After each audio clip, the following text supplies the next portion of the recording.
Hey, good people. This is Rocky with Rocky's Reality, the #1 podcast for unfiltered and unapologetic culture, entertainment, and relationships.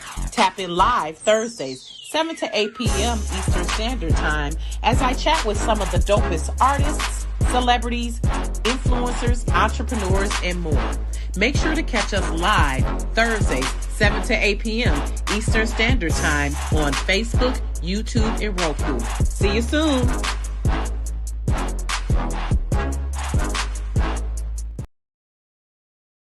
Still like that music. I be thinking. You like it? You like it? You like freestyling up there. Listen. Don't let me stop you. Don't let me stop you.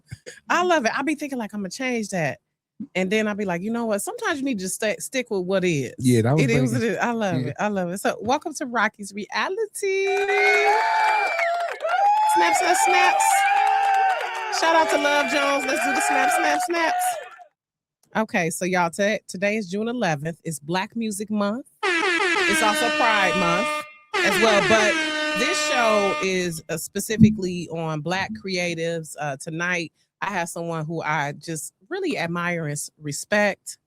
For real, I believe in telling people what they mean while they're here and can hear us. You know, I don't believe in waiting to the funeral and then you got 2 minutes to give your remarks and you got to get it in. So I'm just going to welcome back to the show. Welcome back to the show. I love when I can have people back. I'm going to welcome back to the show. I'm not even going, y'all know I don't get into the bio, but he is an Grammy nominated, right? Artist, an author. And since Father's Day is coming up, a father as well, a great father. So shout out to you. And one of my, what I believe, as a fam, we fam now. Absolutely. We family. We friends who have become family. So welcome back to the show, Thank Swifty you. McVay. Thank you, famo. And if y'all don't know of the legendary D12, baby, listen. What up, You though? better know, you know. I love it. And I love when people be like, he from D12. People be like, where was we at a couple weeks ago? And I was like, he from D12. And they was like, where were we at? Now, I know we did the vendor show, but it was somewhere else we were at. Was it the wedding? Was it the wedding? I don't know. It might have been the wedding. I love that. So wait a minute. Welcome back to the show. Thank you, famo. Thank you for having me. It's always good to be back. And shout out to wifey, TT. If it's okay for me to call you wifey, TT, his wife, his for real wife, not just for play. Okay, who is one of my favorite boos. If y'all were watching, TT is actually in the intro from her past appearance on the show. But just shout out, I love everybody checking in. Thank you. We're gonna call y'all famo too. But I just appreciate you for always coming back, Swifty. And so let's get into it. For sure. Let's get into what's happening. D12 is back on tour. Yep. I love that. Okay, and so let's get into that. What is the tour that's coming up? Well, right now, these are festivals. Okay. It's a festival in the UK. It's called D12 Presents Ain't Nothing But Music Festival. Mm. Yep, and it's our own festivals, man. We wearing the promo hat as well as the artists, and we just celebrating with the artists we that inspired us, that came up with us and before us, like Onyx and Tretch from Naughty by Nature gonna be rocking with us, man. So yeah. Don't get me excited. Wait a minute. So it's just Tretch, or is the whole Naughty by Nature It's gonna be Tretch? Just Tretch. It's gonna be Okay. Tretch. Yep. But that's still even dope. though he rocking, he always Naughty by Nature, but it's Tretch. Yep, and Onyx. Yep. Baby. Oh my God. So Fredo, Yep. Strar, all of them gonna be there. Fingers, yeah. Sticky Fingers. Listen, shout out to Onyx. Big shout out to Onyx. If you know, man. you know. Another one of the best hip hop groups ever. If y'all don't know, absolutely trendsetters. Okay? Exactly. If you don't know, Google them. Okay. Shout out to the Dirty Heads. Got the Dirty Heads in the house. What up, Dirty Heads? Thank you for tapping in. So so it's gonna be you, Onyx, Naughty by Nature. Who else? That's it. Yep. And this is gonna be in where you are gonna be. We're gonna. The first show is kicking off in Manchester. That's June 19th, and then we got London June 20th, and then in Bristol June 21st. I love it. So, okay. yeah. And so y'all kicking off on Juneteenth. How the significance of that? That's crazy, right? Juneteenth. Let's celebration freedom. Let's go. Let's go. And it's also the anniversary of the Devil's Night. It's the Devil's Night came out. Our first album dropped 2001 June 19th. We're also dropping the D12 Forever. I love it. 25 years later. Yep, so Let's it's a celebration. go. Yep. So I heard you say this is your first time as promo and artist. Let's talk about that. Well, the thing is, it's a festival called D12 and Friends. So not only are we rocking as artists, we get a chance to wear the promoter's hat and present festivals. So we putting festivals together, and we just wanted to go ahead and bring in an artist we looked up to, who inspired us to step on stage and celebrate with us. Yeah, I love that. And what about, so again, shout out, I just want to make sure if you can, Joe, bring up those comments. So we're going to make sure that they get a little bit of we appreciate y'all for tapping in. So Onyx and Naughty by Nature, which I'm sure y'all looked up to, because they are like pioneers. Man. What about them made y'all be like, okay, let's reach out to them? Well, you know what, like back in the days when we was at the hip hop shop where we all met, battle rapping and whatever, these guys came out and set the standard, like especially with Onyx, with that rugged style, and everybody wanted to be grimy when they came out. So because of them, we inherited the grind. They laid the blueprint for the grind. Tretch laid the blueprint for just being a lyrical monster. When he came on the scene, he is pretty, man, his flow, his cadence. So he inspired us in terms of that flow and that cadence. And we looked up to them. You know what I'm saying? Whenever videos came out, we was there like, yo, we got to watch. Whenever performances they came to Detroit, we tried to go see them. So they part of the forefather movement that inspired us. You know what I'm saying? And without them, I don't know what we would do, so we just wanted them to be a part of the show to celebrate with us. And I love that I'm alive to be able to say that we lived through that era. Did we? I want to say that late 80s and 90s were like the golden era of hip hop. Even though we know hip hop dates back to the 70s, the late 70s, but that like late 80s to the 90s. Oh my gosh, that was like that era was so pristine. See, a lot of people don't really realize, like especially in 88. I say 88 because that was the golden year. Like 89, 90 was golden years, but I'm using 88 as an example because everybody dropped albums that year, and it wasn't nobody pushing their dates back because of our artists. Like, everybody dropped records. You know what I'm saying? And everybody got money, and so many dope classic albums dropped that year because everybody just was like, yo, I'm dropping. I don't care if you dropping after me. I don't care if you dropping a week before me. This is what it is. And it was just a whole cluster of tape cassettes. You know what? You made a good point. Yeah. So let's talk about that though. Why you think now we feel like we gotta, I think corporate. I think hip hop got a little bit more corporate. Make you think it's not enough room for everybody, because it's enough room for everybody. Absolutely. Because just as much I like Tribe Called Quest, I was loving me some NWA too. Just as much as I loved Outkast, I was loving No Limit Soldiers. So it's like it's room for everybody. And then back in the days, a lot of the A&Rs and CEOs were fans. The CEOs of record companies were straight up fans of lyrics. You know what I'm saying? Right. It was a different time back then. And not just trying to, get the money off of it. Right. They actually believed in the art. Yep. I love that. So for you, what has it been like all these years? Swifty, you going on like over 25 years in the game, right? Absolutely. Am I right? Is it or is it almost 30? About 30 years in the game. Ooh. Yeah, a lot of people don't know that I was signed before I got with D12 and got with Shady Records. I was actually signed to BMG Records. I put out a record. I was a part of a group called The Rabies. Yeah. And Robbins Entertainment was the same record label that put out Run DMC. And we dropped a single. Wow. Yeah. The same label. And we know they pioneers. Y'all better know who Run DMC is. Absolutely. Run DMC is the ones who I got inspired off of when I was young, when I was little. Yeah. They made me want to rap, whatever. So for you, and I know this is a cliche question, what's the key to success though? For you to be in the game and still have the passion for it. Let me add this on it. How do you still have the passion for it? Because you can tell people who've been in the game sometimes it kind of wands. They not as, you can tell they're not as passionate about their art. They just putting stuff out to meet contractual requirements or whatever. They're not as passionate or whatever may have happened. Yeah. How do you stay passionate about it? I could just say true passion lives inside you. True, genuine passion never leaves. We might get writer's block. Something might happen in the world that might discourage us or whatever, but it's going to always come back. True original organic passion, if you're passionate about something that lives inside you and you love to do it, no matter what's going on in the world, it might deter you for a minute, but that passion inside you go always reach back in you. It's gonna make you want to do it. Yeah. I needed to hear that word. You don't know how that word, that just touched me. That just because I had some stuff happen recently that discouraged me, and I was like, you know what, God, come on now. Why I gotta go through all of this?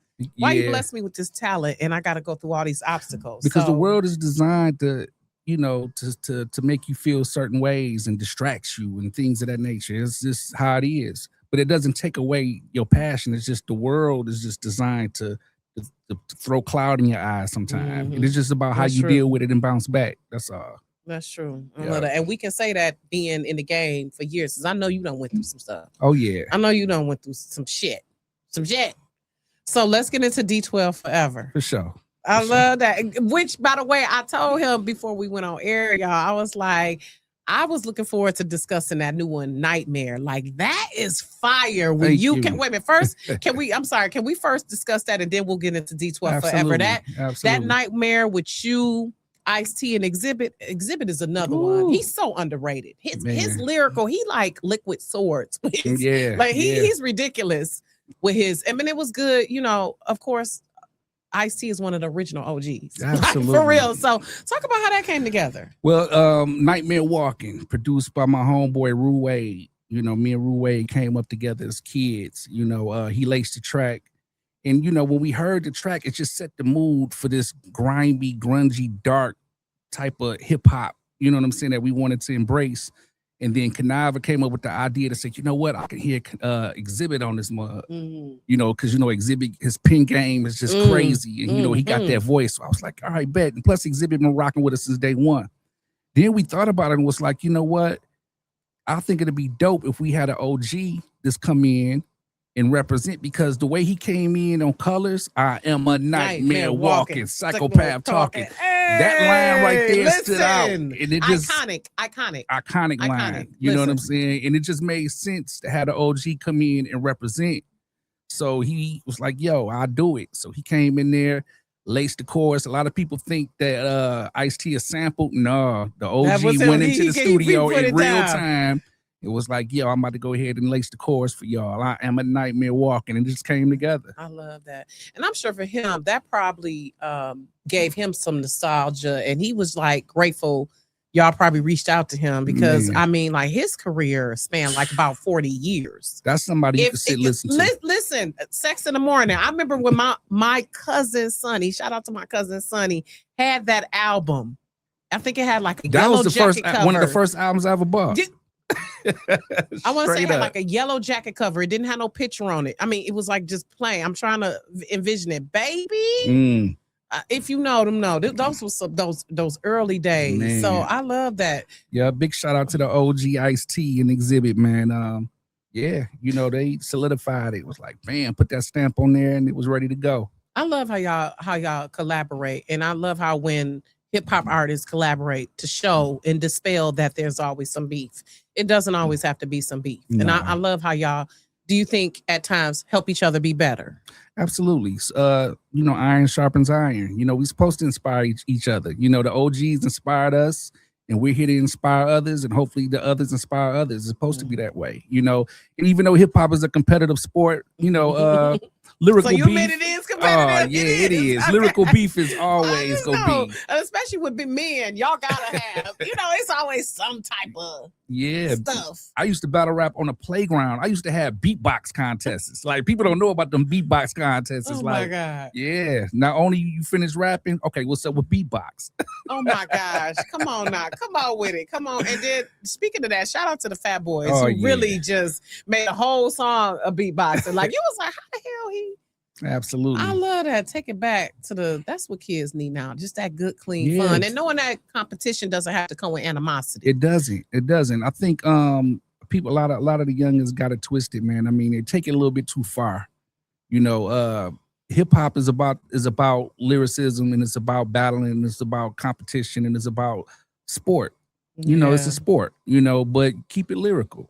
Right. You know what I'm saying? And ain't gotta get all off some beef and stuff, whatever, man. So when we talk about lyrical, though, what would you say is going too far lyrically wise? Because I remember when the whole Drake and Kendrick Lamar thing was going on, they was like, oh, they shouldn't be talking about kids. They should be talking about this. What do you, in your opinion, you know, Well, you know? I was thinking like this. In terms of being lyrical, I've never looked at it like a person was going too far. The difference is, so if they talk about your mama or your kids, that it was all fair game. Because we used to go to the hip hop shop and we used to get that all the time. When people talk about our mamas, we used to come back the next week like, yo, we go talk about your mama. Shake hands, dap, hug, and leave. But the thing is, back in the days, you didn't hear the voices of the people. You know, you just social media changed the game. Social media changed the game. You're gonna always hear opinions, and people might feel a certain way about something, and it just kind of domino effects the people thinking this way and that way. But back then, you didn't know what other people think. You just said what you said. If it was on wax, you didn't hear the opinions of others. You just did what you did, unless they was talking about it through a magazine, or you heard somebody on a radio station call up to the radio station to get their opinion, but you never heard the voices. But now it's too many opinions. Ubiquitous. It's all over, it's crazy. baby. That's why I say social media is a gift and a curse. It is. Because it is good to know, but also sometimes I don't need to know everything. And like my grandma used to say, you don't need to know what people think about you. And that's a true statement at times. Like it's, you know, it's crazy. It's hard to be mature about it. So let's talk about D12 Forever. Come on, so is everybody back first? That's my first question. Well, I'm gonna say this because it's 6 of y'all. It's all 6 back. Yeah, it started at 6, but me and Kanava is keeping the brand on our back. Okay, you know what I'm saying. Everybody else wanted to go and do their thing. You know, Con Artist, he a producer. He wanted to produce and do his thing. Bizarre wanted to be solo. He always wanted to be a solo artist. So me and Kanava said, you know what? Y'all go ahead and do your thing. We go keep the brand going. And that's exactly what we're doing. And what about M? M is going to be M. He, you know, in terms of the music, he's going to always support and be there. We always got that friendship, brotherhood going on. You know, everybody just want to do their own thing. You know, that's all. So we like, hey, a lot of people say D12 is over because he said that on a kamikaze. Me and Kanava like, nah, D12 ain't over. But I noticed how y'all haven't had to deal with any legal battles where he said y'all can't use the name or anything like that. Okay, so I'm glad that wasn't an issue. No. Okay, because we see artists where they be like, because that was part of like within Vogue, they had a similar issue where when Dawn and Maxine were out there, they had to go to court and was like, look, you're not using the name. So I'm glad that type of issue did not happen. So are you still in touch with him, or is that, you know, so but I guess that's the thing where you got to respect that people are in a different place. Yeah, absolutely. I mean, it's always love, always respect, always brotherhood. I think him all the time. Like, you know, if it wasn't for him, we wouldn't be doing what we're doing. He came back and got us. We made a pact. The first one to get signed, go come back and get everybody else. And M came back, did his thing, gave us the ball, we dunked it, and we gonna continue dunking it. Yeah, I appreciate that. And even while we dunking it, it's still gonna be love. We still support him. He still support us, and we go keep it like that. You know what I'm saying? Okay. Yeah, I appreciate that. For sure. So D12 Forever, what can you reveal? Because give me a little tea. Come on, just give me a little something. I can't reveal. Come on, a little something. Just give me a little exclusive something. Yeah, we got big proof on there. You know, rest in peace to Big Proof. y'all comb through the archives. Okay. We got Big Proof on there. And we got Bugs on there. Rest in peace to Bugs. You know what I'm saying? One of the fallen soldiers. D12 on there. You know, yeah. That's it. Okay, at least how many tracks? Well, you know what? We just put out the track list the other day. I don't know how many tracks it is. I want to say about 15. Okay, I'm about to say, give me a roundabout. Yeah, don't. So it's a single album. It's a single album. It's a full length album. Yeah. Okay, so no EP. It's a full album. Yep, no EP. Okay, so shout out to Dev Dude. He said I helped run the D12 Discord server, and it has been crazy seeing and hearing all the build up for the album. I'm a fan like anyone. Yes, Dev Dude, I salute you. Shout out to you. I appreciate you. Rest in peace, Proof and Bugs. I love that how certain artists, their name reverberates. It still echoes. Like Ben and I were driving around the other day, and I was like, "Boo, it has been literally 30 years since Biggie and Pac died, and people still are talking about them and that impact on hip hop." And from your stance, Swift, what makes an artist be that type of artist? Because it's some artists, you know, like Michael, Prince, you know, Yeah. Whitney, all these, they it's like that impact that they've had. And y'all in D12 and M and all they have this impact. How do you become that type of artist? Making timeless music. And then, you know, and then your energy and your attitude, what people can relate, that has a lot to do with it. You know, like Pac had that larger than life attitude. He talked about stuff that people felt. He was so versatile that he could, you know, people from different walks of life could relate to him and could relate to his music. Right. And that helped, you know, keep that impact going. Same with Biggie. You know what I'm saying? Biggie was just a lyrical monster, and he knew how to you know, get close to the people, and he just left a mark so deep with his lyrics. You know what I'm saying? A great storyteller. Yeah. You know, and he has so much more to offer. Yeah. You know what I'm saying? Yeah. So they made timeless music, man. They understood. They understood the assignment, and here we are, 30 years later, talking about. Listen, to this day, and if the babies don't know, y'all better raise them up right. Yes. Hey, TT. Miss TT from the D. Listen, I love her. I love TT. She know I just love her so much. I appreciate you, TT. I love that. Like, I love when you say attitude, because these youngins some days. Oh man.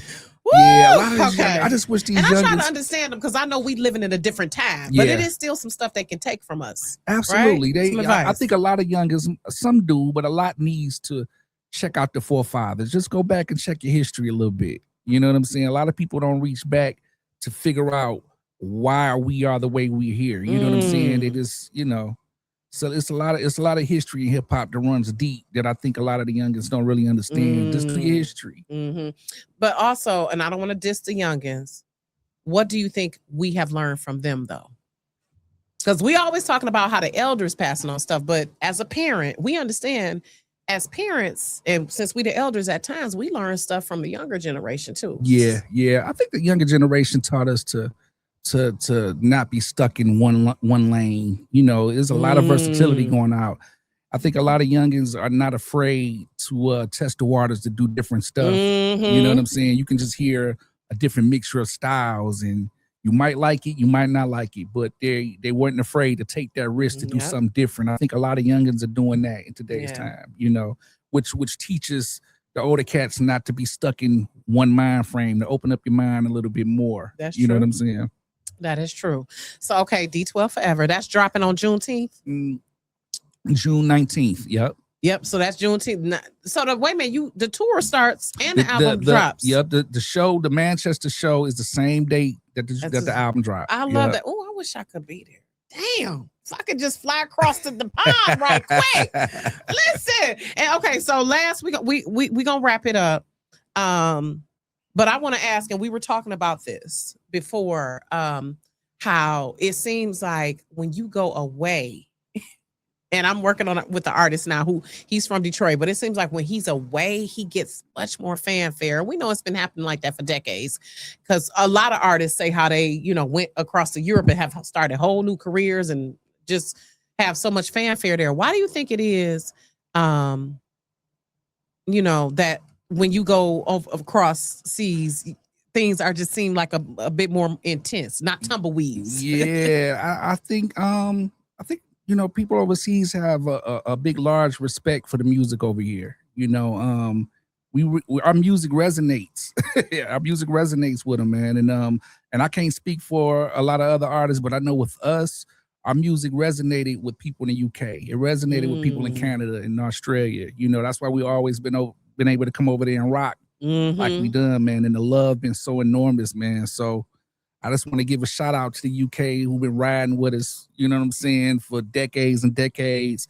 Australia, Canada, you know, and other places too. But I mean, you know, they say music is subjective, but I can actually say hip hop in the States resonates over there. It does. Yeah. I love it. We could be here all night talking about that, the theories I got on that. But I appreciate you, Swifty, as always. So are tickets on sale for the festival now? Yep, you can get tickets from allthingsd12.com. Okay. Go to allthingsd12.com for your tickets. You know, for D12 and Friends, Ain't Nothing But Music Festival. kicking off in Manchester, June 19th, London on June 20th, Bristol on June 21st, and D12 Forever Volume 1 is dropping June 19th everywhere. So make sure y'all grab that. Don't want to miss it. Wait a minute. Volume 1. So it's Volume 2 coming? It's coming. Oh, you know what? Y'all play. We got stuff already in the vault. I love it. He said Germany loves D12 too. Absolutely, as they should. Big shout out to Germany. I love Germany. We went over there and rocked plenty times too. So we get love over there too. And I love how music is that just proves music is a universal language. Because y'all could not know a lick of German. They might not know a lick of English, but when you rocking the lyrics, that's what I love. Because I've even even songs in foreign languages. If you hear it, you like, listen, that beat, that rhythm, that harmony, that's what shines through. Yep. I'm gonna tell you a quick story real quick. I was in Japan with Proof, and we was sitting by the bar. It was a karaoke joint. Somebody, a woman was singing in the background, and me and Proof was singing. Proof was like, yeah, man, you hear that? I was like, yeah, she sound dope as hell. And then 2 seconds later, I was like, dog, I don't even know what she's saying. Right. But the feeling, you know what I'm saying? The feeling of dopeness entered my mind first. And that emotion that people, when you hear it in that voice, that tremor in their voice or that tone, ain't nothing like it. So that's what I love about music. So, but thank you again, Swifty. As always, love and appreciate you. Appreciate you too for having me. Appreciate the support and appreciate just how you exemplify artists who don't be having no problems, you unproblematic. You'll be out here with the drama. And I love how you spread the wisdom too. Thank you. And I love how you yourself are keeping your craft. Well, because you was dropping some bars on that night, man, too. I was like, okay, now, come on. For sure. So appreciate you always, Swifty. Thank you. Always a pleasure to be here rocking with you. Where can people follow you? You can follow me on my Instagram at McVay12. That's MCVAYD12. You can follow me on my Facebook at Swifty D12. And just come check us out. Allthingsd12.com for all the latest D12 information, all the merch, everything. Yeah, come holla at us. Right quick. What's up with the spider? Right. Charm. I want to ask you about that. I got a thing for tarantulas. You know Are you serious? Yeah.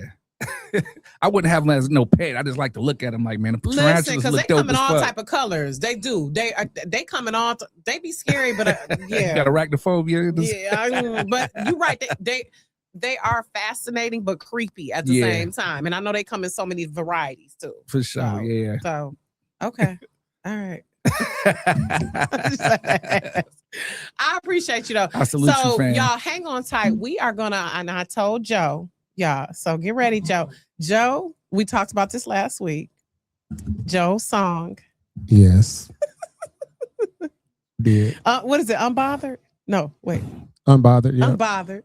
Yeah. So right quick, we are gonna bring on our next guest, Joe Smith. But while we do that, you all are gonna watch Joe's song. And Joe can sing, y'all. I don't know if y'all knew that. I do a little something. He do a little something. I was like, Joe, you singing? He ain't singing. He's singing. Yeah, so we're going to play the video as we, again, thank you, Swifty. Thank you, fam. We're going to come back. So while you all are watching the video, Unbothered by, what's the name? Joe Black. That's Joe me. Black. That's it. He was like, ain't no fancy name. Joe Black. Real name, no gimmicks. Wait a minute, Joe. Quick, give us a little talk about the video, how that came together. If y'all into Legos, y'all really gonna love this. Well, initially we were gonna shoot a live action video for it, but I was gonna do it at Central. We couldn't get the auditorium, so it occurred to me to do a Lego version of it. Mm-hmm. And there's a scene in the video that is chef's kiss when it comes to doing the Lego. Yeah, so if y'all, if y'all see it, once y'all see it, y'all know exactly what Joe, it is. He was like, I thought they was gonna take that out. I said, no, Joe, that's good. You kept that in there. Yeah, I was gonna have to take it out. So without further ado, I'm gonna just go ahead and kick off into this video. We're gonna switch out to our next guest. Yes, ma'am. Unbothered. Here you go.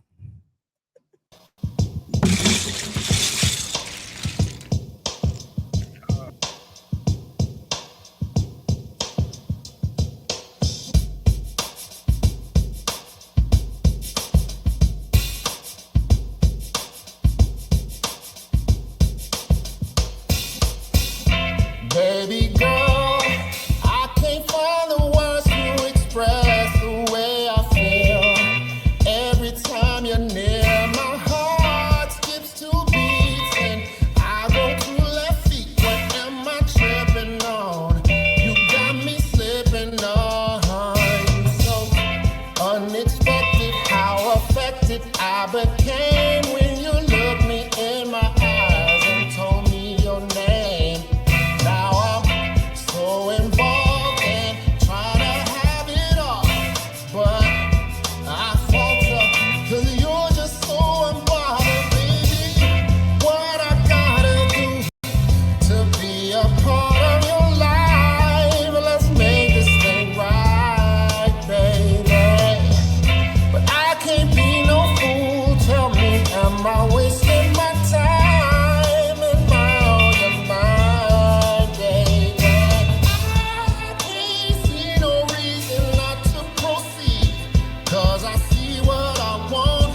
Am I wasting my time? Yeah.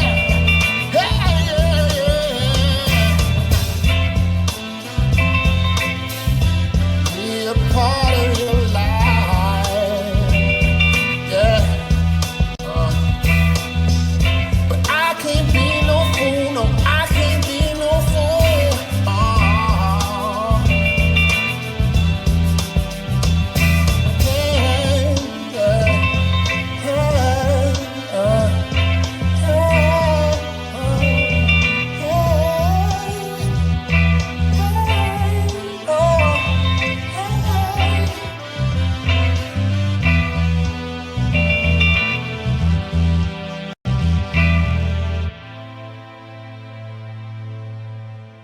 I was wondering if it was gonna do that.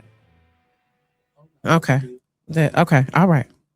Okay. So we about to be up. Okay. Up on me. We done pop back up. We did a little better today, y'all. This is what I get for wanting to be live. That's the crazy Aries in me. I'll be like, we can be live. I get pre-recording is nice, but I like live action.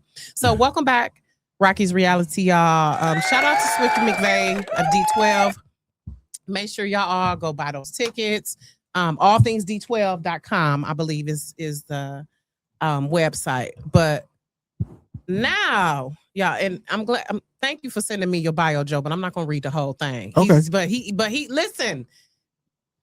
Detroit born, North End. I love how you put that North End in Gotta there. put the You know North End Marv for Neal?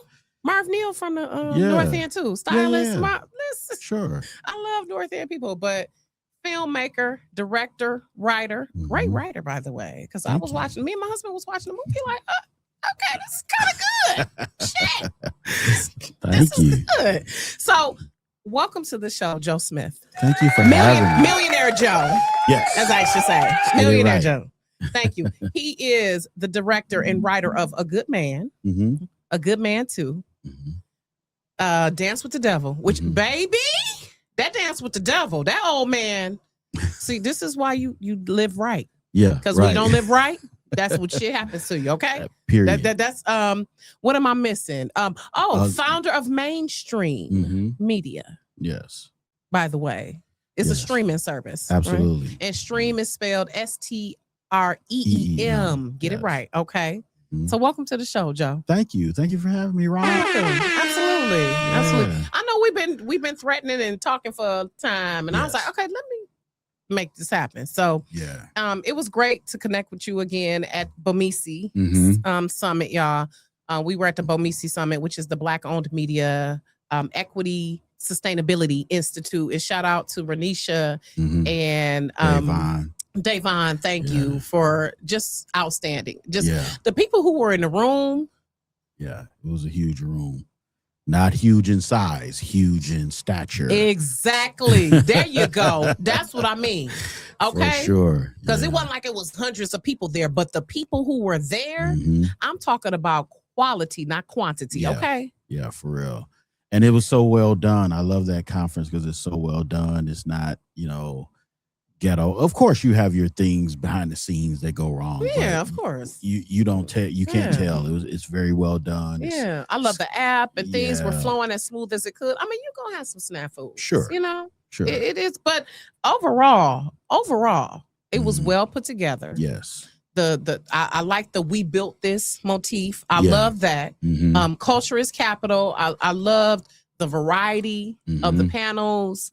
I was I was all in. So I really enjoyed that. Yeah, And it's always great to have good cloth talk. Sure. As they say, to be around like-minded people. So what made you get to the summit?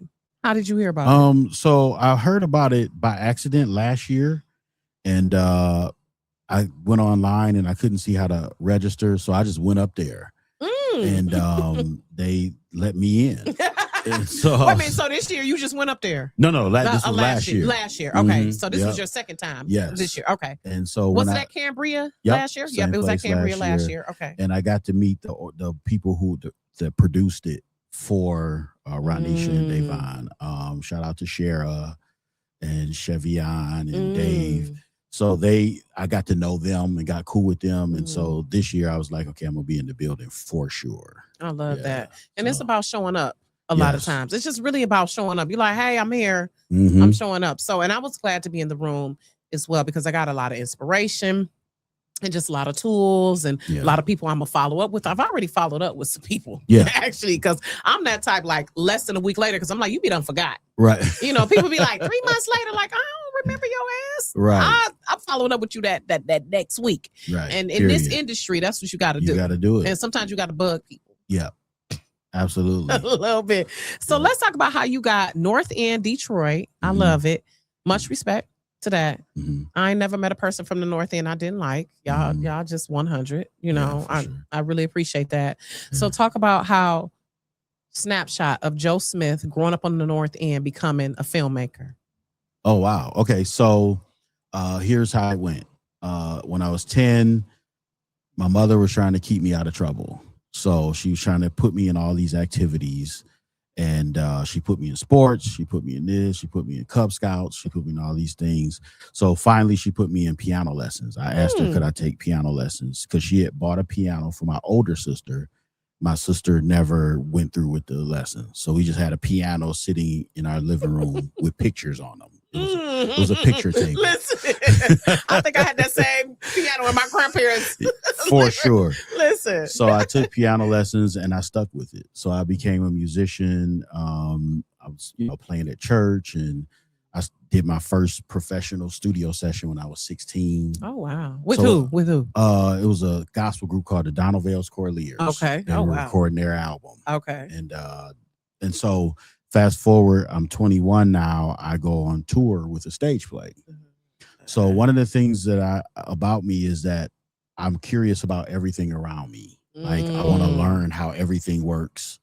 And so after years of doing stage plays as a musician and as a music director, I was like, I wonder what it would take to produce my own stage play. Right. But that got me into writing scripts because I wrote my script for my stage play. And then What was the name of your stage play? Diamond Girls. Diamond Girls. Okay. So my first stage play was also my first movie. Okay. And so fast forward now, all of us, so many of us came from theater, like, Kamal Smith, Dennis Reed, Rocky and Janaea Black, Tanja Ayers, everybody came, Nyambi, we all came from the I love theater her. world. All great people. So, Shout out to y'all. All great for creatives. sure. So one by one, they all started migrating to film. So by 2020, when the pandemic happened, couldn't do stage plays. So I'm like, okay, let me see if I can make a film, turn one of my plays into a film. And that's how I ended up there. So I took my play script, I had to adapt it to be a screenplay. And, shout out to Kamal Smith. He kind of held my hand through the process. And boom, here we are. 7 films later. 5 are out, 2 are coming out this year. I love how mentoring each other. Yeah. Mentoring each other. So For what sure. And shout out to Kamal. He played the hell out that role. Crazy ass. What's his name? Earl? No. What's his name? Ethan Carter. Crazy ass Ethan. Shit. But I can understand why he looked crazy. Bless his heart. Yeah, he crashed out. It does. I mean, and after what he went through. Yeah. And shout out to the chickie who played in the first one, Ebony Tates. Yeah. Heifer, you play. Nah, you was a heifer, but she played the hell out that role. Wait a minute, it literally, me and my husband was like yelling at the screen, like, what in the hell? But that was great. I have to say, I've seen a lot of Tubi movies, right? And we know Tubi has this reputation, but yours is some good movies. Thank you. Like that shit could have been on Netflix. Thank you. It really could have. Like and like I was telling my husband, I think sometimes we stigmatize Tubi movies because I done see some Netflix movies that was cheesy as hell. You know what I'm saying? I think like mainstream movies too. I've seen like, this is kind of cheesy. Yes. But because they're mainstream, right? Yeah. With AM, the white folk stuff, we give it a pass, I think. What do you think about that? Yeah, I mean, all the movies have I've seen continuity issues in major Hollywood movies. I've seen things where it was like, why would they do that? Or why would they let that slide? And so it definitely happens. I do feel like, there's a stigma on Tubi and Tubi movies. Some of it's a little deserves, a lot of it's not. You know, I think that people Okay, that's fair. once they, because some people they don't. It's like they didn't even try. You know, it's like did you even try? And and so I'm all for like start where you are with what you have. That's a motto of mine, right? So if you don't have the best cameras, the best lighting, the best actors, the best scripts, start where you are. But when you're 5 movies in, now I should see some progression. Okay. Especially if you made some money. Okay. Call them out. You know what I'm saying? People, because I mean the audience don't care. The Tubi audience, the Tubi audience don't care. They've said as much. Yes. So there have been movies that weren't well done that still blew up.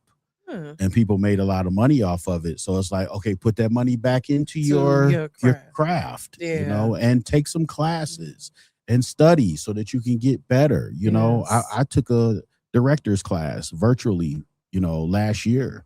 You know, it was a 1-month course, you know, Hollywood director who's done TV shows and film. I want to learn more. Right. You know, and you never stop honing your craft. And that's why I always sign up for different conferences.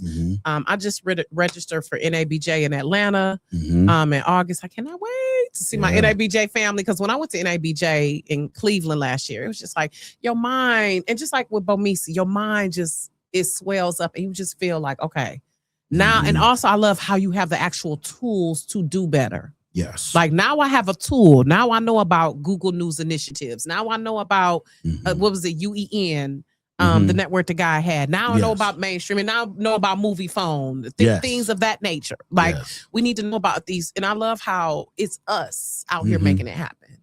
For sure. I love that. Yeah. And a lot of people don't know about a lot of things that are going on as far as black people in media. You know, we know the celebrities, we know the big announcement stuff, right? You know, but there's a lot of people in the field, like underneath the surface, that's making things go, you know. And so you got to do your research, do your homework, go to these conferences, go to these different events, because there's people there that you may not have ever heard of, right? You know, who can have a key to what you need. Could be that missing resource. Exactly. That you need. And that's what I love about these conferences too. I'll start talking to people because I don't meet strangers. I'm like, look, hey, we all eat, sleep, and bleed and shit. I'm about to come up to you and talk to you. Like, what do you do? What how can we be of value to each other? And that's my thing, because I love how proving the biases and stereotypes wrong. Yes. Even though we know they're there. Sure. They're there. Sure. But I love proving it wrong, to say that we can be reputable. We can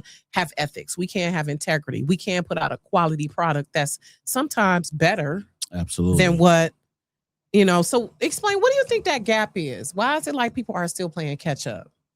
I think because there's still like a lack of resources. And in some cases, a lack of knowledge, you know, of how the game is played. And you really got to, and that's the other reason why these kind of events are important, because you get to network with people and you get to hear conversations that aren't on social media. Right. You know, from people that's really out here getting it, you know. Who really know. Yeah. Right. Really know. Yeah. Because the things that we see on social media, the things we see on the news, those aren't the conversations. You know, and it's no different than, like, think about your job, like the job you work, you know, the conversations that you have amongst each other as coworkers versus what may be in the news about that company or whatever. Okay, you know, the inside scoop of how things really work and the politics of it all, the inner workings, you know, and that could be anything, a church or political group or whatever. So it's the same way in media entertainment. You know, it's like you have to talk to the people that's really in the field doing it every day to really get the real who understand behind the scenes. Because when people be like, oh, you a star, I'm like, y'all do not know the grind that goes into it. Those late nights and early mornings, baby, those pivoting on the fly, some shit don't go right, you're like, okay, I got to do something different because this is not working. So okay, say I'm a 10-year-old kid and I come to you and say, Mr. Smith, how do I make a movie? I would say did your mommy buy you a cell phone? Make it right. Take your cell phone and make a movie. So just record. But how do I? What about the music and the script and all of that? How do I write the script? Because I had to say, like, in A Good Man, the script was solid. I like some of it was realistic to me of how the conversation would go. I really appreciated that, because sometimes when I watch movies, I'm like, that's not what they would say in real life. You know what I'm saying? And just like I'm an editor, so I've told people when they write a manuscript and I'm editing it, I'm like, you need to listen to real life conversations and then mimic those, because sometimes you're thinking what people are going to say is not what it would be in that real life situation. So that's something I noticed about in A Good Man. And I watched part 2 as well. That was, listen, that cop. Okay, I ain't even going. I'm like, okay. But as I was watching, because I'm like that movie critic as well. Ever since I've been a kid, I've been watching, Mahogany and Black Venus and Scarface and all of those, Goodfellas, all of that. And just, I love how, you did that script. It flowed. Like the conversation, especially between the chicks. I was like, okay, this does sound like how I would talk to my girl. So how do you achieve that? Like, well, the kid, getting back to the kid. So I got my phone. I'm filming it. So what do I do next after I record it?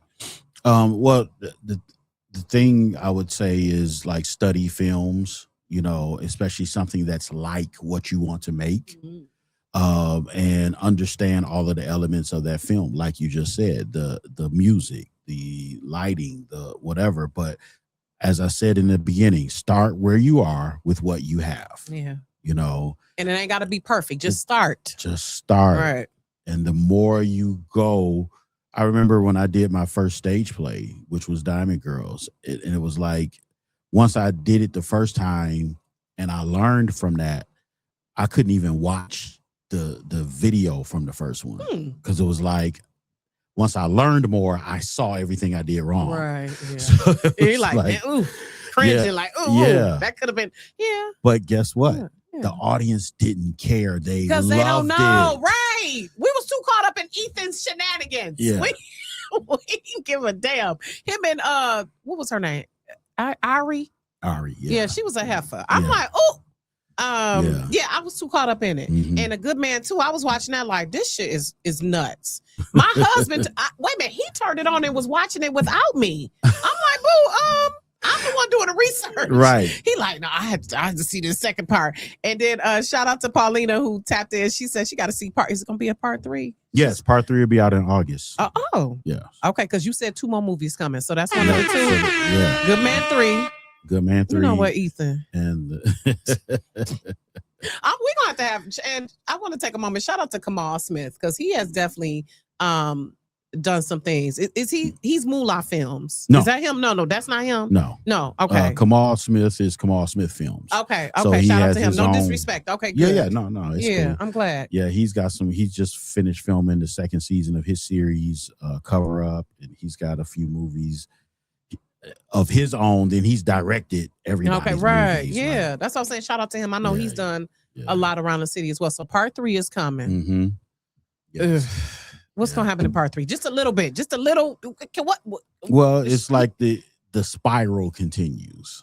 Like, so in part 2, he spiraled a little more. Well, part 2, he was trying to keep it together. He was trying to move past what he did, the dirt he did in part 1. So at the end of part 2, he kind of just lets go. Yeah, he said fuck it. He really did. Yeah. So part 3 is that energy. He just spirals. They fucked around and found out, for real. Yeah. He just spirals out of control. So what determines the type of stories you're going to tell? Just life. Like I have conversations with people about their lives, and it's like, oh, that would be a good movie. right. Especially some of the shit people share on social media. It's like, are you for real? Like, I'll be reading those comments sometimes, like, they are for real. Like, this is a really happening. Like, yeah. Yeah. Like I was talking to somebody the other day. I don't know why he steal this idea, but I don't care. And so the situation is, her friend likes a guy. Like, she's smitten with this guy, and she talks to her BFF about it, but the guy likes the BFF. He doesn't like her. That is some real life shit though. It just yeah. And so, That's a real that be Yeah. happening sometimes. and all three of them are friends, Ooh. you know, well, colleagues, I should Mhm. say. And so she likes him, he likes her.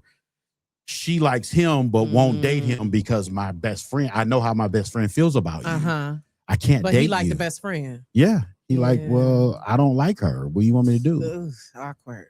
So when she was telling me about it, I was like, "That's a movie." Yes. How do you figure out the titles? Is it while you're writing the script or like during production? How do you come to that? Sometimes it's while I'm writing the script. Sometimes it'll come to me in advance. Mm-hmm. Sometimes I'll like scour, like social media for what are people saying, what's the terms, what's the catchphrases. Right. Okay. So things like that. Mm. Yeah. Because you want it to be catchy. You want the title Yeah. to catch. Yeah, because a people. good man, you like, oh, he's a good man, Savannah. He's a good man. But shit. I mean, he started out as a good man. And it really, I saw how it's a story too, and how you treat people. Mhm. That's a lesson that I got from it. Like Mhm. the way you treat people, that can come back on you, and that can turn you sometimes into a different person if you let it. Yes. Because he was a good man. Yeah. And I was like, Ari, your ass, I know I got a stank attitude, but he don't pay for your food, heifer. Be Right. grateful. Right. Like, at least say thank you. Like, and I hate, like, is it really black chicks out there like that? You think that Yes. damn mean? Yes. I know I can be mean, but you paying for my food, I'm gonna be like, thank you. You have a stank attitude, Rocky? Now you know. Shocker. You already know. So does your husband? How do he navigate that? He is a patient man, and he sometimes tells me, stop being so goddamn mean. But also, but we're like, we are friends too. At times we can kick it with each other. Okay. But I've had to learn to not be mean and be grateful. Well, and I guess that's why I'm looking at it like, damn, are they that damn mean? I know you're interviewing me, but what made you mean? Why are you mean? I'm just building up a defense at time throughout my childhood, building up that defense, growing up in Detroit, just different shit that's happened to me. But again, also having as I've gotten older, recognizing not to be mean at certain times. Exactly. And that's just sometimes y'all like us being mean. No, sometimes y'all kind of like, and that's what I'm saying. At times I be telling my husband, like, Joe, what? Am I right? Sometimes y'all like when we be acting mean. No, crickets. Okay, Joe know what I'm talking about though. I mean, not too mean, just like because I think for men it makes a challenge for y'all. Well, that's what happened with us too. Ethan. Yeah, And a she good was- man. He yeah. liked Ari's Yeah. spiciness. And Yeah. See, that and that's how my husband deals with it, because he's a very chill, laid back guy. Mhm. And that's how we complement each other, because he's very chill, unbothered, and I'm like rah, rah, rah. Mhm. So I think that's part of what Yeah. drew us to each other, because I recognize that stability in him. Sure. And at times he will tell me, shut your ass up. Yeah. He will get with me like, look, Yeah. but also just maturity too. Helping me realize that it's not the world's fault that certain things that have happened to you Got and it. not projected. Yes. So, and Yeah. therapy, Yeah. that has Shout helped. out to therapy. Yeah, but I think We all need Listen, some therapy. In I'm our glad to hear a lives. black man say that. Yes. Absolutely. I go to therapy. Good. Yeah. And you're not a young guy. I'm not, Yeah. you are of a certain age, mature man. Yeah. So, but I love how your characters really are true to life. Thank you. Even though it saddens me that sometimes as black women, we have this angry black women trope. Mhm. And not all of us are like that. Right. As well. Yeah. But it's hard sometimes to find a guy like Ethan though. I think Mhm. that's a struggle for a lot of black women. That he's like a too good to be true type Yeah. character Yeah. at times. Yeah. And I think sometimes men put up this facade to make people think they're not a nice guy. I don't know. That's just my theory sometimes.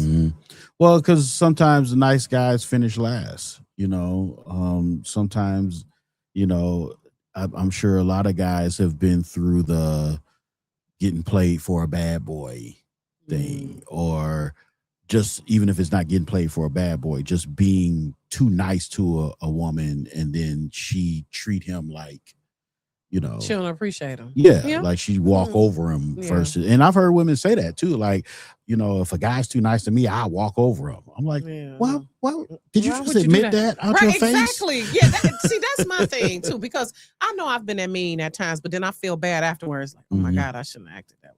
Yeah. But then when he pissed me off, I'll be like, I don't give a fuck. I'm mad. it just depends on the situation. Right. But I think too, again, people we build up those defenses, and we're in this society, it's not a safe space for us to be vulnerable to each other. Exactly. And that's what I see on social media a lot of times too. I hate that, where it's like, y'all are really like, we've gotten to this mentality where we got to be super tough, and it's like, why? Everybody's tough. It's like. Everybody. But I love relax. some of the comments that you made, like getting into when we were talking about Black businesses that time. And you were like, well, sometimes they are trifling. Like, yeah. And so what is it like for you being a filmmaker? How do you choose the crew to work with? Because, you know, we want to support our people, but how do we weed out the ones who are actually the ones we need to work with?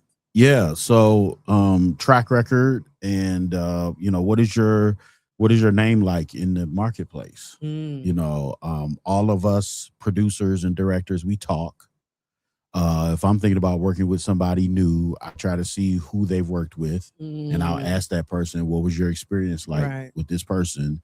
Because I don't want nobody else problems, you know? And so for me, I try to always, you know, I try to hire the best person for the job, you know, and I want to hire my people, but if you don't take care of business, I can't do it. Right. And you legit, because you done been out to Paramount Studios and all of that, right? Was that where I saw you? Yeah. You done been traveling? Okay. Yeah. So I let's go talk back about and forth to LA a lot. So let's talk about mainstream, how that came together. So again, like I was saying, I'm always curious about everything around me, right? So when I got into the streaming thing, it came from what actually happened was I was shooting a documentary back in 2018, and somebody kept asking me like, well, when you're done with it, where are you going to put it? And at that time there was no Tubi existed, but we wasn't on Tubi like that. Right. And so I was like, man, what if I could start my own streaming platform? But at that time there wasn't enough infrastructure in place for somebody to just start a streaming platform. But what it made me do was start doing my research. So 2018, 2019, 2020, after I almost died of COVID, once I came back, I was like, okay, I'm doing it. And that's what really made me push play. I'm glad you made it through. Yeah. I was on a ventilator. I was in the hospital on a ventilator for days. And there was a 80% chance you would die if you went on the ventilator at that time. Yep. And I was at Henry Ford Hospital in Macomb County, and the nurse told me only me and one other person in that whole hospital had survived being on a ventilator. Oh my gosh. So when I came out of that, I was like, everything I ever wanted to do, I'm doing it. Right. Because if I would have died, I would have took everything with me to my grave. That's true. So I'm like, I got to do it. If I fail, I fail, but I'm going for it. Balls deep. Balls deep. Yeah. We're going all in. Okay. Yeah. Balls deep. We're going all in. Yeah. We're going. Yep. See, that's something my husband would say. See? See? Oh my gosh. But for real, like, you just like, because I always say this, you can earn more money. You can't earn more time. More time. You can make more money, baby, but you cannot get that time back. So speaking of money, when you said some people who've made money from the Tubi movies, how do you, balls deep is wild. My husband, listen, blame my husband and my kids. Listen, you gotta, certain stuff, y'all can use that, whatever. Shout out to my niece. That's my niece. Hey, Niecey. Hey, Nene. I love it. So for you, mainstream, what does it offer? It's an app. Where is it? I saw my girl Giovanna Poivon, her movie's on there. The Dark Side of Beautiful. Yes. All right. Have you seen that? Yes. Yeah, Giovanna. Chef, I didn't know you were so sweet in real life. Woo, I child. call her JoJo. What's Yeah. up, JoJo? She's a past Rocky's reality guest as well. So shout out to her. Okay. Where can people find Mainstream? Is it an app? Is it? Yes. Yeah. So it's an app. It's on Roku. It's on Apple TV. It's on Samsung TVs. It's on Amazon Fire TVs. It's on Android TVs. And then it's on iOS and Android cell apps, as well as your iPad, as well as we have a website, mainstream.tv. I love it. So is it subscription based? No, it's free. It's free. Yes. Okay. And speaking of money, so how do you make the money from the movies? Like, how does that work? On Tubi. When the kid, because the kid, I'm a 10-year-old kid again, and I Mhm. want to make some money because at this point, I'm a kid. All I'm thinking about is money. I don't understand, Right. the legacy and all of that. Right. So I want to make some money. How I make money off my Tubi movie? So on Tubi, they pay you based on ad impressions. So when the ads play and people watch the ads, we get paid for that. During your movie. Yes, during the movie. Okay. So Okay. Tubi splits that ad revenue 50-50 with us. And then they pay your distributor, because you have to go through a distributor. Tubi won't deal directly with you. Okay. As an So for independent example, filmmaker. a distributor is Silverline Entertainment, Okay. Rocky Black. okay, got you. Okay. Dennis Reed has 1919 distribution. Okay. My first movie was distributed through a company in LA called Homestead Entertainment. So you have to go through a third party to get to Tubi. And then they take 20% from your cut, and then they pay you the rest. Gotcha. But because of the audience that's on, the audience that watches Tubi, our movies get like millions and millions of ad impressions. Now ad impressions and views are not the same thing. People get that confused. Okay. So the difference is, if you sit and watch a movie and 20 ads play, that's 20 ad impressions, but it's only one view. You know what I'm saying? So each one of those ads that play that you watch counts as an impression. Yeah. And that's how the profit is made from. Okay. Yes. Got you. So, but so what if I stop the movie and then I come back to it? Is that going to call as another ad impression? If you don't watch it, no. But if it's playing and you're not in there, sure, it's still. Okay. Because I'm like, what if I pause it and then I come back to it? That ad's going to be playing again. Yeah. Or sometimes it'll start. It won't start the ad from where you stopped it. It'll start the movie up, but then it'll play another ad later. Gotcha. So yeah, don't be stopping the movie. Let the ad play. Go to the bathroom or something. You're messing with our money. Listen, that's why I'm asking you. I'm like, give us the key. Okay, I'm gonna do that next time. Okay. Because sometimes I be having to stop it, but I'm gonna let it play. Yes. Thank you. That's good to know though. Mm-hmm. Okay, because sometimes it'd be like 4 or 5 ads. Yes. So, okay. Yeah. I'd be like that too. I'll be watching it. I'll be watching stuff like, dang, 4 ads, huh? 20 seconds, count down. Okay. Yes. Movie was getting good. Listen. Yes, because Ethan and his damn shenanigans. Shit. It was like at one part, I'm like, this little fool. But again, shout out to Kamal Smith. I would love to have him on the show. Shameless plug, by the way. Because I mean, I know he's been out here, and I love that I hear how he supported so many people. Yeah. Oh yeah. And I love to hear that, how it's not because some people like to have that monopoly and be gatekeepers. Mhm. So I love to hear when we are supporting each other. Yes, absolutely. And I mean, that's actually how him and I got close, was because he directed my first movie, which was Diamond Girls. And I'm gonna have to check that out. That sounds that sounds like that's I thought you. this is some gold digger behavior going on. No, it's about women who date guys in the street life. Oh, So it's like the streets, but from the woman's perspective, the girlfriend, dealing with all of that, the baby mama, the wife, their perspective, because they have a whole story. I'm sure. Oh, and also later this year we're going to be putting out. It's called Diamond Girls Confessions. Ooh. So I interviewed actual women who went through that, who either dated street guys, and then some of the women I interviewed were the drug dealers.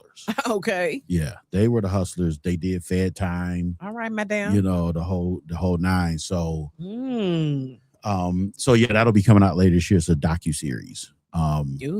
But getting back to Kamal, he directed my first movie, and because it was my first movie, the crew knew I didn't know what I was doing.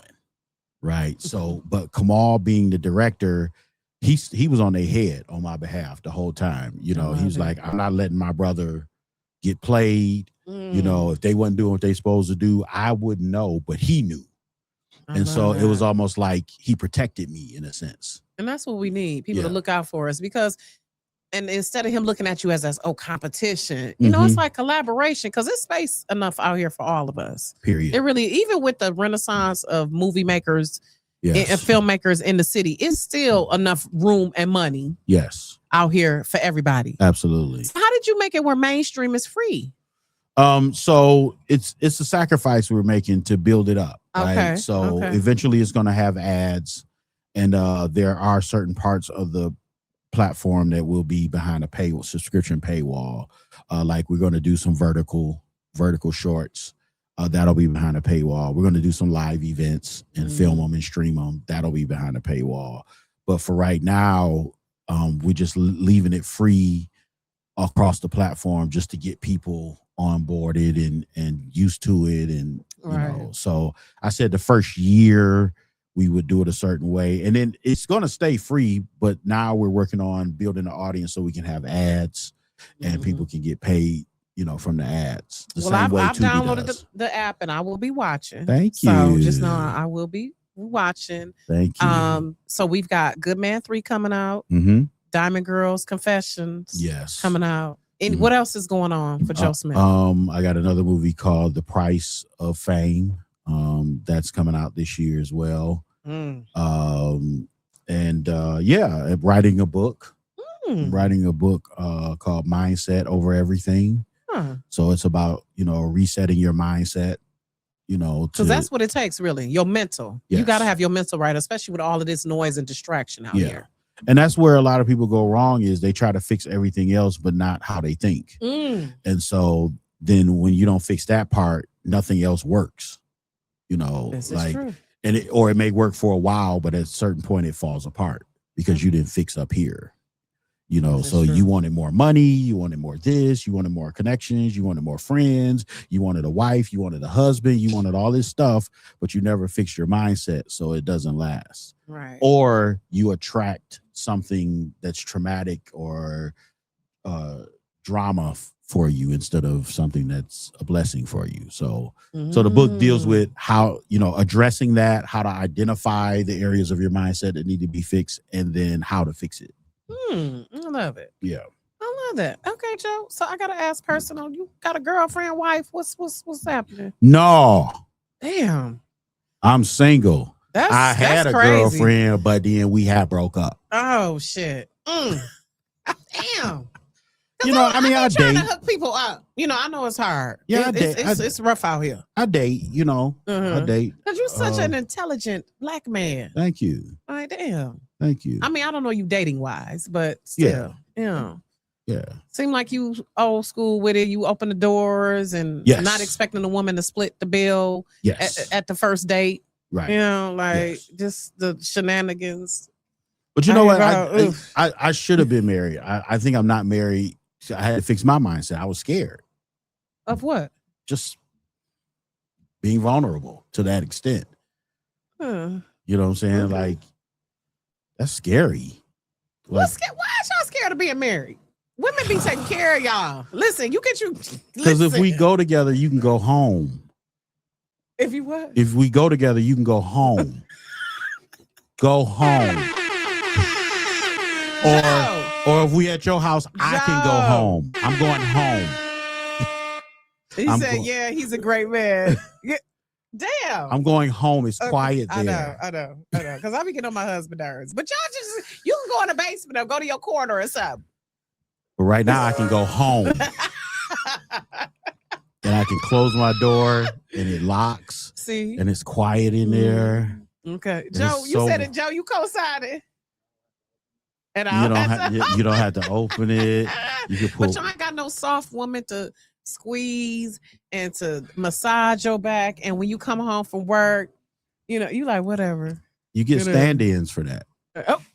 Oh, okay. Yeah. Are they worth the drama though? The stand-ins. You get stand-ins that's not dramatic. So you got to be specific with the stand-ins. Would you be open to someone Yes. Like, who would your ideal lady Yeah, be? yeah. Now I'm getting to a point now where it's like, okay, this Because thing. y'all getting older. Yeah, yeah, Joe yeah, yeah. and Joe. And I need to get married while my thing still works. Yeah. Yes. So, Yes. We don't want no hospice wife type situation. Have you heard of that hospice wife? yes. About how men get married when they sick. Don't wait till you sick and shit. Yes, because we want to enjoy the good life. Exactly. Like, because women hit our sexual peak when we in our 40s and 50s. So shit, yes. Yeah, I don't Yeah. want to do that to my wife. I Mhm. done had hoes for 30 years. Then I get married. Then I get married, and it's like, and when I say hoes, that I'm being funny. Yeah. I know. Yeah. I date a certain caliber and quality. Yeah, of I women. can tell. don't Shit, you mess not. with- Yeah. I can tell you're not doing no hood rats, but yeah. I appreciate the honesty. And you right, like marriage ain't all daisies and butterflies all the time, Mhm. but you learn to have a mutual respect for each other. Sure. And it ain't nothing like having that partner you can roll down the street listening to some Atlantic Star with, though. Yeah. You know what I'm saying? Like, ain't You're nothing right. like, you know, You're not Um, wrong. but I get it's hard to find quality people Yeah. who you can connect with in this time. Yeah. So Yeah. oh, did you Joe said boot mouths. Good night. You the know other Joe. said boot. I got to start using that. Boot mouth. So the terms for the show is balls deep and boot mouths. Okay, we go see if we can play that in the lottery. But Joe, I really enjoyed you. Is there anything else? I just want to say, give you your flowers. Much respect for you. I can tell. Because I did my research too, and I text my girl. I was like, I'm gonna have Joe on the show. What's the 411 on him? She was like, he's legit. I'm like, okay, good. And which I could already tell. Yeah. Thank you. By the way you move. So shout out to you and all that you're doing. Like seriously, I really respect how you are really trying to take those steps and put the foundation, and how you already have. I mean, because the movies are good already. You. So I'm gonna have to go check out Diamond Girls because I haven't seen that. Blood. That's Okay. another good My one. Father's Blood. Ooh, Yeah. that's on Tubi too. Yes. Ooh, My Father's Blood. That Yeah. sound like some children paying for the sins of the father type stuff, or Yeah. Well, Well, not really. So what it is it's a true story about a man named Pastor Mike Robinson, and he spent like 20 years in the street, selling drugs, in and out of prison, getting shot, but it all stemmed from the turmoil that he had with his father, the strenuous relationship he had with his father. Yes. His father put him out the house at 16 because he was rebellious, Mm. and he went to live with his cousin, and his cousin's house was a drug house. So he got introduced to the drug world, sleeping on the floor at his cousin's. Mhm. And so it just took off from there. He ended up like really getting in the street with some really notorious people and really deadly people. And then he went to federal prison, and he came out, and he turned his life around, and now he's a pastor, and he made amends with his father, and his father passed before his father passed away, and it's a really inspiring story. I love it. So, Pastor, you said Michael Robinson. Is he from Detroit, or He's from Detroit, but his church is in Ypsilanti, where he pastors now. But yeah, he's born and raised in Detroit, off Interesting. Dexter. Ooh, Yeah. okay, Yeah. for real. Okay, when people be talking shit about the East Side, I'm like, y'all ain't been off Dexter, okay? Right. Sure, because okay. Yeah. Even though, shout out to all the building up things that have gone over there. The now Helen Moore Center that used to be Dexter Elmhurst, and I think they have a few businesses over there. Helen Moore. I'm trying to get her on the show, Joe. Shout out to her and just all our pioneers. And I just love how Detroit, we have so much talent. Yeah, Like, I really love our city. for sure. Like, we Yeah. I just wish sometimes we wouldn't have it just be a lot of like pump faking sometimes for me. And I'm like, we need to stop it. Yeah. But I really appreciate people like you and your talent. So Thank where you. can people find you so they can make sure they know when the book is coming out, the next movie and all of that? So go to Instagram, Millionaire Joe, all one word. You can find me there. I'm on TikTok, even though I'm not that active. No, right. I'm the same. I'll be like, we try it, y'all. Definitely on Facebook, Joe Millionaire Joe Smith. So yeah, you can find me. Okay. Tap in with me. I'm the same with TikTok. It's just Yeah, we Generation X. Like we can't try. keep learning these platforms. It'd be like, too much. And then my daughter was talking about something like Lemonade and some other one. I was like, look, Threads. I like Threads. I do like Threads. It's like Black Twitter for me. Threads without, the Elon Musk of it. But so let me end with 5 favorites. I didn't do this with Swifty. I did it with Swifty before, I think, on the last show. But let's end with 5 favorites. Okay. Favorite travel destination besides Cali? I love cruising. I don't care where it's cruising to. I love cruise ships. How long you be on that boat? 5 days, 7 days. Oh, really? I've Yes. Love never being went on a cruise. I need to do it. God. I don't know. I know y'all be stopping, but I don't know about being on that boat. Let me sell you. It's crowded looking on there. It be a lot of people. But it's a huge ship. Okay. And so what I love about it is everything that you do on vacation is on the boat. From live shows, comedy shows, live music, theatrical shows. They got buffets if you want to just pig out. They got upscale steakhouses and everything. You can get dressed up and go in the main dining room and have a formal dinner. You can swim. You can go to the club. You can go to they have casinos on the boat. Like anything you want to do on this boat. It's like a floating city. Yeah. That's exactly what it is. Yeah. Okay. And then it stops at multiple ports. Okay. Whether you I'm gonna do it to one of these days. Jamaica or the Bahamas or Mexico. You can't beat it. I do love Jamaica though. Okay. So favorite travel destination. You said any cruise. Yep. Any cruise. Okay. Favorite season. Summer. Yeah. Okay. Good. Yeah. Yeah. For sure. Yeah. Especially in Detroit. Yes. Like I love Detroit in the summer. Yes. I'm one of the guys from Bomisi. We were inboxing on LinkedIn. Albert Thompson. He did the AI. Okay. And he's from the Maryland area. And I was like, he was like, Detroit was a vibe. I was really surprised. I was like, I told you. I'm glad when people come here and they see. Yes. So favorite season is summer. Favorite food. Italian. Ooh, yes. It used to be soul food. It's a tie between Italian and soul food. I think with soul food, I just ate so much of it that it's like, okay. Okay, we gotta switch it up a little bit. Yeah. Okay. Favorite mentor or muse?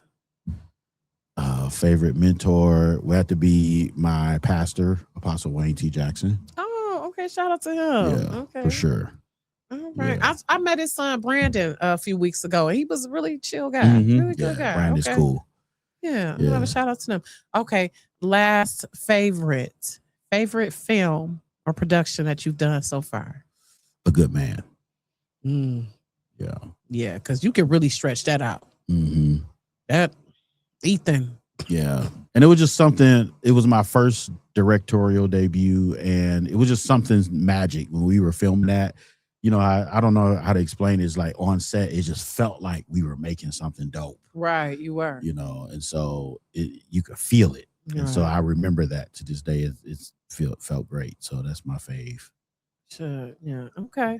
All right. Well, thank you, Joe. I really appreciate you. Thank you for having having me. You're welcome. And this is not goodbye. This is see you later. Just, you know, anytime reach you want out me to back. me. Okay. You know, let's go, Joe. Let's do it. You know, I look forward to. Oh, and shout out to Carita. She Miller. She's the one who first let me know about mainstream and all of that. So shout out to Carita, the lady with the golden ear. Yeah, Rita's by dope. the way, yes, she is. Yeah. Absolutely. That's why I said we're surrounded by so much talent. Sure. But thank you again for coming. You all make sure you follow Millionaire Joe. Yes. On social media. Make sure y'all go on Tubi, watch a good man, part 1 and 2, and that Dance with the Devil. Shit. And that had me looking like shit. I saw Dance with the Devil a while back. Yeah. I didn't even know that was you. Oh, okay. Okay. Until I looked at your IMDb and I was like, damn, okay, he did. Okay. I'm gonna have to start. The OG in the movie. Listen, the OG. He did that. That I was like, oof, okay. Yeah. And you know where I got that idea from was like I have a friend. He used to be a hitman for YBI in the early 80s. Wow. And he did 30 years in prison. and he got out. And like, if you talk to him now, if you didn't know who he was, you wouldn't know he was that guy. Baby. Like, he's just he's YBI. cool. Ooh. Yeah. Somebody need to do a movie on them. It's been or a tried. documentary. It's been because y'all tried. did BMF. Y'all need to do. We need some YBI. Okay. Here's what's making me want to flip this table over right now. When Butch Jones got out of prison last year, we started talking. Okay. We were going to do a series of things. We were going to do a documentary. We were going to do a live podcast. We were going to do all of these things. And then he passed away in January. Of this year? Yes. Oh, I didn't even know that. Rest in peace to him. We reached out to him. And because I'm about to say he got to be around like 60, right? Yeah, he was in his 60s. Wow. Yeah. And legendary. Yeah. Mm-hmm. He got out of prison that last August, September-ish. Mm-hmm. And he was on probation, or parole, I'm sorry. And then he was like, in January, let's really go hard because I'll be off of parole and I can move around. Right. Cool. So he had to go in the hospital. He had injured his foot. He went in the hospital for a procedure and passed away. He had a heart attack while he was in the hospital. And we were supposed to meet that next week. Wow. And of course, the story ain't going to be the same without him. It won't be the same. No. And the reason why you need him is because everybody that was involved was going to fall in line because it's him. Exactly. You know. Okay. So Yeah. I was like, he done data. Yeah, for real. Yes. Damn. Oh, well. I'm still not over that one. Yeah, we're going to have to figure it out. We might have to figure it out. We might have to get some records or something. I don't know. Because that story, when I saw BMF was coming out, I was like, they need to do it YBI because that would be just like, woo. If you know, you know. If y'all don't know, Google it. Just, Lord. I be having to remember sometimes because I'll say stuff and people like, who you talking about? I'm like, oh my God, I got to remember because I'm 49. So, you know, the history goes back. But okay, y'all, thank y'all for watching Rocky's Reality. We will see y'all next time. Make sure y'all go and check out Joe's Unbothered. Is it on your YouTube, Joe? Joe Black? Go ahead, Joe. That actually, you can find that on the finest entertainment LLC.com/Joe-Black. Okay. All of the videos, all of the music is there. Is actually a maxi single. Oh, listen, maxi single. Don't come with the 90s verbiage. They don't know what the maxi single is. It's They don't know actually what that is, Joe. I actually have physicals that I have that have all three of the singles. Oh, I'm gonna have to the grab instrumentals. As well as both videos. Yeah. So, okay. How much are they, Joe? $10. Oh yeah. Run that. Okay, Joe.